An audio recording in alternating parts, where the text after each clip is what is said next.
For over 40 years, Canadians have enjoyed the luxuries of socialized medicine. Gee, it's mighty slippery today. But what happens when a citizen must call upon these services?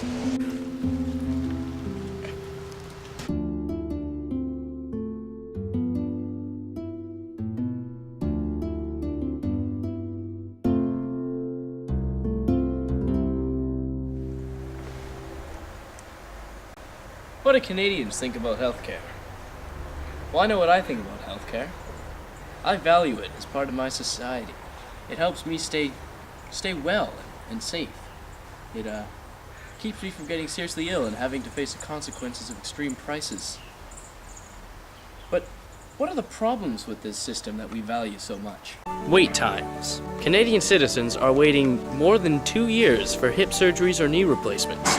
These lines are outrageous. Son. Bed shortage. Son, wake up. There just aren't Wake enough up. beds to house all the Canadians that are getting sick. Wake up. We're gonna need this bed.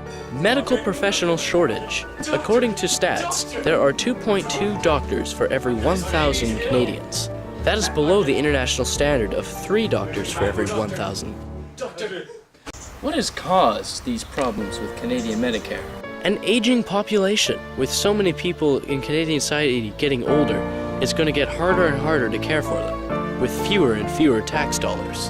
The cost differential between the provincial and federal government. Over 50% of provincial budgets are going towards healthcare spending. The federal government could help out. These are troubling issues, but they can be solved by the increased federal government funding. If we relieve the pressure on the province, healthcare can be improved. We also need to create incentives for Canadian-trained doctors to remain in Canada. The pull from the United States is too strong. We need to make incentives to let them stay.